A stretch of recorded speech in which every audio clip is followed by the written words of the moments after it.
ರೈತ ಮಿತ್ರ ಕೃಷಿ ವಿಜ್ಞಾನ ಕೇಂದ್ರ ಕಂದಲಿ ಹಾಸನ. ಕೃಷಿ ವಿಜ್ಞಾನ ಕೇಂದ್ರ 1992ರಲ್ಲಿ ಹೊಳೆನರಸೀಪುರ ತಾಲೂಕಿನ ಗುಂಜೇವು ಗ್ರಾಮದಲ್ಲಿ ಪ್ರಾರಂಭವಾಯಿತು.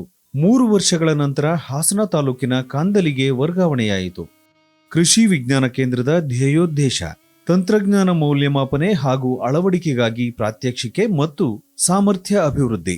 ಕೃಷಿ ವಿಜ್ಞಾನ ಕೇಂದ್ರದ ಚಟುವಟಿಕೆಗಳು: ಕ್ಷೇತ್ರ ಪರೀಕ್ಷೆಗಳು, ಮುಂಚೂಣಿ ಪ್ರಾತ್ಯಕ್ಷಿಕೆಗಳು, ರೈತರಿಗೆ ಮತ್ತು ವಿಸ್ತರಣಾ ಕಾರ್ಯಕರ್ತರಿಗೆ ತರಬೇತಿ ಕಾರ್ಯಕ್ರಮಗಳು, ನೂತನ ಕೃಷಿ ತಂತ್ರಜ್ಞಾನಗಳ ವಿಸ್ತರಣಾ ಚಟುವಟಿಕೆಗಳು, ರೈತರ ಅಗತ್ಯಕ್ಕನುಗುಣವಾಗಿ ಗುಣಮಟ್ಟದ ಬೀಜ, ಕಸಿ ಗಿಡಗಳು, ಜಾನುವಾರು ತಳಿಗಳು ಮತ್ತು ಜೈವಿಕ ಉತ್ಪನ್ನಗಳನ್ನು ಒದಗಿಸುವುದು, ಜಿಲ್ಲೆಯ ಕೃಷಿ ಆರ್ಥಿಕತೆಯ ಅಭಿವೃದ್ಧಿಗಾಗಿ ಶ್ರಮಿಸುವುದು.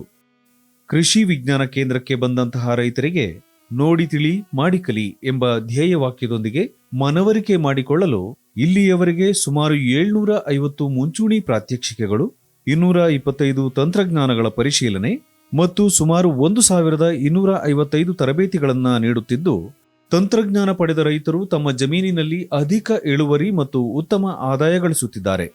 ಆಧುನಿಕ ಕೃಷಿ, ಸಮಗ್ರ ಕೃಷಿ, ಉತ್ತಮ ಬೀಜ ಬಿತ್ತನೆ, ಕಡಿಮೆ ಖರ್ಚಿನಲ್ಲಿ ಕೃಷಿ ಮಾಡುವುದು, ಪಶುಸಂಗೋಪನೆ, ರೇಷ್ಮೆ ಕೃಷಿ, ಮೀನುಗಾರಿಕೆ ಮತ್ತು ಮೌಲ್ಯವರ್ಧನೆ ಹೀಗೆ ಕೃಷಿಗೆ ಸಂಬಂಧಿಸಿದ ಹಲವಾರು ತರಬೇತಿ ಮತ್ತು ಮಾಹಿತಿಗಳನ್ನು ನೀಡುತ್ತಿದ್ದು, ಇದರಿಂದ ರೈತರು ಕೃಷಿ ವಿಜ್ಞಾನ ಕೇಂದ್ರದಿಂದ ಉತ್ತಮ ಪ್ರಯೋಜನ ಪಡೆದುಕೊಳ್ಳುತ್ತಿದ್ದಾರೆ.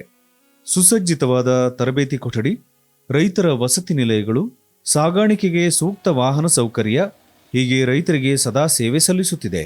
ನರ್ಸರಿ ಮೂಲಕ ತೆಂಗು, ಅಡಿಕೆ, ಪಪ್ಪಾಯ, ನುಗ್ಗೆ, ಔಷಧಿ ಸಸಿಗಳು, ಆಲೂಗಡ್ಡೆ, ಕುಡಿಕಾಂಡ ಸಸಿಗಳನ್ನು ಮಾರಾಟ ಮಾಡುವ ಜೊತೆಗೆ ಕೃಷಿ ಸಂಜೀವಿನಿ ತಾಂತ್ರಿಕ ಪರಿಕರಗಳ ಮಾರಾಟ ಕೇಂದ್ರದ ಮೂಲಕ ಮಾರುಕಟ್ಟೆಯಲ್ಲಿ ಲಭ್ಯವಿಲ್ಲದ ಸಂಶೋಧನಾ ಸಂಸ್ಥೆಗಳಿಂದ ಬಿಡುಗಡೆಯಾದ ನೂತನ ತಾಂತ್ರಿಕ ಪರಿಕರಗಳನ್ನು ಮಾರಾಟ ಮಾಡುವ ಮೂಲಕ ರೈತರ ಶ್ರೇಯೋಭಿವೃದ್ಧಿಗೆ ಹಾಸನದ ಕೃಷಿ ವಿಜ್ಞಾನ ಕೇಂದ್ರ ಸದಾ ಶ್ರಮಿಸುತ್ತಿದೆ.